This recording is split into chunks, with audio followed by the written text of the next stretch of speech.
ghastly, grim, and ancient raven, wandering from the nightly shore, tell me what thy lordly name is on the night's Plutonian shore. Quoth the raven, Eat my shore. Can you spare a moment to talk about our Lord and Savior, Edgar Allan Poe? Edgar Allan Poe was known for his short horror stories and poems. Little did he know that he would die a macabre and mysterious death himself. So let's go back to the very beginning so we can talk about and what happened to Edgar Allan Poe. Edgar was born January 19th, 1809. His parents were actor David and Elizabeth Poe. He also had another brother named William Henry and a sister named Rosalie. David abandoned his family in 1810 when Edgar was only 1 year old, and his mother passed away from tuberculosis the following year. Edgar then went to live with what is presumed to be his godfather and godmother, John and Frances Allan, in Richmond, Virginia, with whom he lived into his young adult life. In 1826, Edgar enrolled in the University of Virginia. He was doing very well in school, but had to quit due to a lack of funds. John was a well-off tobacco merchant, but did not want to pay for Edgar's schooling, so he only paid about 1/3 of what it cost Edgar to attend school. And because he was so eager to stay in school, he took up gambling, which made him even more poor, and Edgar ended up burning furniture to stay warm during the cold months. He ended up dropping out of school, and he wanted to move back to Richmond to live with his godfather and godmother, but he was at odds with Allan over money. The two were not getting along, and also he found out that his fiancée, who it's not really known exactly when he was engaged to her, but her name was Elmira Shelton, and she, during the time when Edgar was in school, she was engaged to another man. So he became very depressed, and he decided not to move to Richmond. He then joined the West Point Military School and was kicked out due to being absent from all the drills and the classes scheduled for an entire week. Edgar then attempted to connect with his father's family in order to not depend on Allan. He was robbed by his cousin, but he ended up living with his Aunt Maria Clem, with whom he became very close over the years and was happy to live with. Edgar began publishing his works more frequently during this time, and he even won a writing competition for one of his short stories. He also married his 13-year-old cousin named Virginia. I'm not going to talk about that too much, but we don't approve of that. Edgar was 27 years old, and the couple married in 1835. They struggled with money problems, and Edgar continued on with his writing even though it brought in very little money. Even with his first collection of short stories being published called The Tales of the Grotesque and Arabesque, this was published in 1839, and he was only paid in 25 copies of his book and a very small amount of money. Over the next few years, Edgar greatly suffered from alcoholism and other people dying in his life. He was offered a job at one point from President John Tyler, who was the president at the time, and he didn't show up to the interview because he claimed he was sick, although a friend of his later found out that he was drunk. In 1842, Virginia was playing piano and singing in their home one evening. She then broke a blood vessel in her throat. She was diagnosed with tuberculosis, and Edgar began drinking heavily to deal with the stress. He also jumped from job to job and accused writer Henry Wadsworth Longfellow of plagiarism publicly. He was coming undone and ostracized himself from the writing community, with whom he used to have a tight-knit relationship with when he was working as a book reviewer and editor.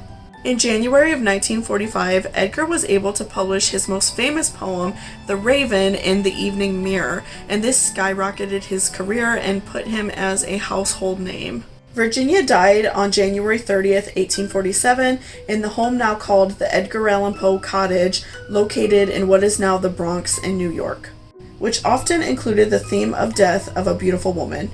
Virginia was only 24 years old at the time of her death. Edgar's alcoholism was out of control at this point. He attempted to court a poet named Sarah Helen Whitman, but they broke off the relationship, and Edgar then returned to Richmond, Virginia, and started courting his first fiancée, Elmira Shelton, again. Edgar was working on his alcoholism, and he had made plans to marry Elmira during this time. On September 27th, Edgar boarded a steamer train that was going to stop in Baltimore, Maryland over the next couple of days. And for the next 5 days, Edgar's whereabouts are completely unknown. Nobody saw him. No one at least came forward to claim they saw him. And he did not stay at any hotels or hostels or anybody else's home during this time. On October 3rd, Edgar was found by Joseph W. Walker, who was an employee of the Baltimore Sun. He was dressed in shabby old clothing and completely immobile and delirious.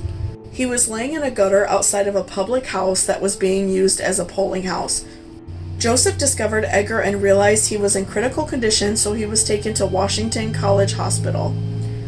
The hospital just assumed that he was drunk, so they took him to a room that allowed patients to recover from alcohol poisoning.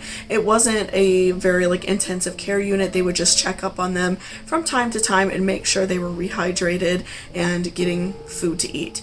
But unfortunately, Edgar never regained consciousness, and he was never able to tell police or doctors exactly what happened to him. Edgar Allan Poe died on October 7th, 1849 at around 5 a.m. He was 40 years old at the time of his death. There are claims that his last words were, quote, "Lord, help my poor soul," end quote. There are also claims that he said the name Richard. The coroner determined his final cause of death was phrenitis, or swelling of the brain. Although there are many suspicious elements surrounding his death, including the fact that there was no official autopsy performed, the hospital staff assumed he fell while drunk, and that is what caused his brain to swell. Dr. John Moran wrote to Maria Clem, who again was Edgar's mother-in-law and aunt. He said, quote, "Poe's last days were filled with vacant converse with spectral imagery objects on the walls. His face was pale and his whole person drenched in perspiration," end quote. Edgar was buried in an unmarked grave in an old Baltimore graveyard.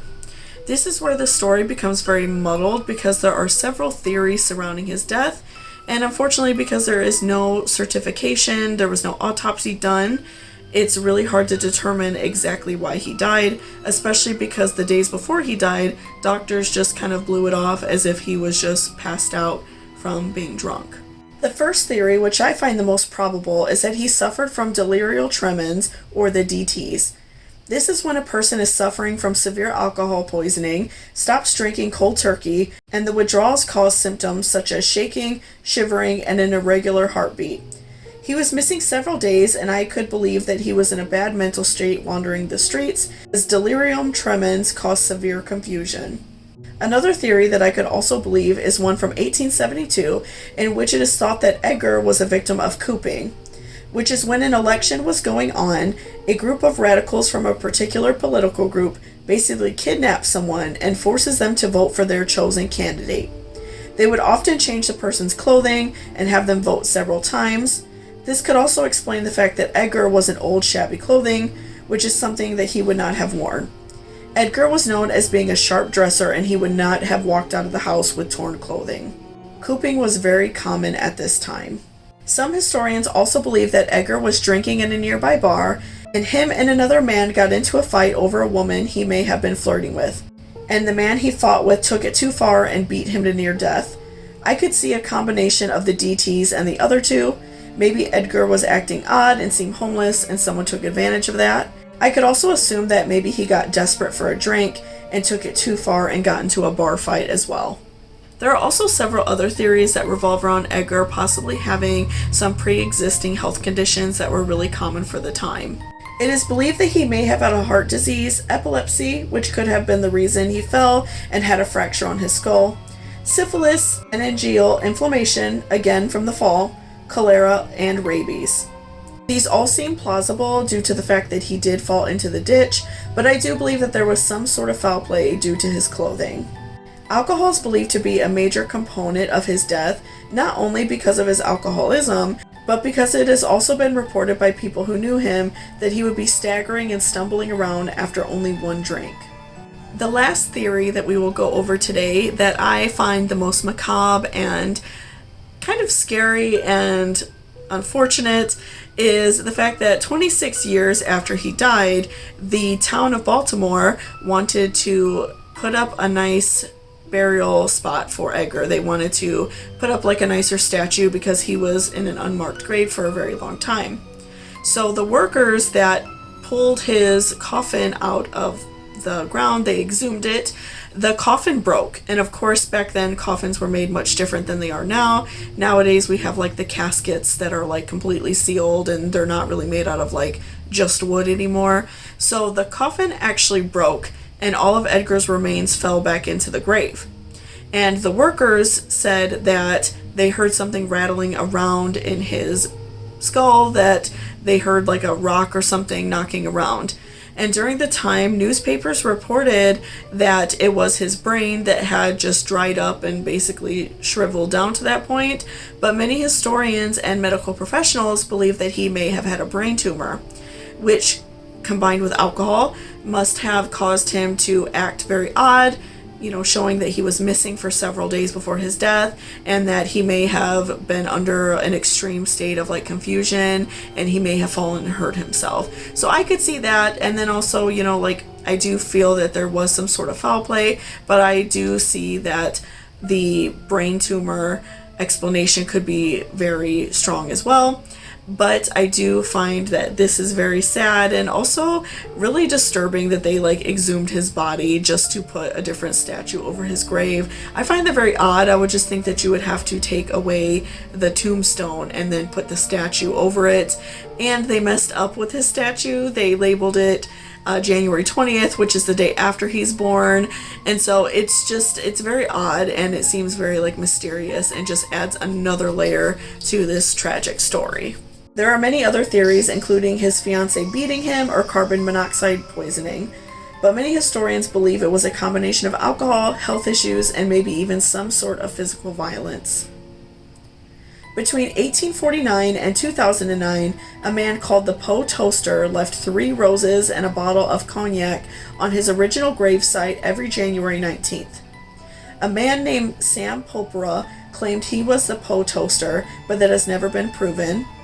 And on January 19, 2009 was the last time their birthday gifts were ever left, as it would have been Edgar's bicentennial birthday. This story is so strange and dark, much like Edgar's life. He was clearly troubled, and unfortunately we may never know how he died. So what do you all think of this case? Do you think that it was alcohol and maybe somebody hurt him? Or do you think it was just a combination of potential health issues he may have had? Of course, during that time, people weren't able to go to the doctor like we are now. There was severe, many other health issues and diseases that ran rampant during that time, and so people died much younger, and they had a lot of very severe health issues back then. So let me know what you guys think in the comments down below, and also leave me a comment if there are any other cases you would like me to cover. I do like old cases like this as well as new ones and other just weird and unusual stories. Please feel free to leave them in the comments if you care to see me make a video about it. But otherwise, thank you guys so much for checking out this video. Please hit the like button if you found it interesting. And also don't forget to hit the subscribe if you want to see every time I post a new true crime video. Stay safe out there. I'll see you later. Bye-bye.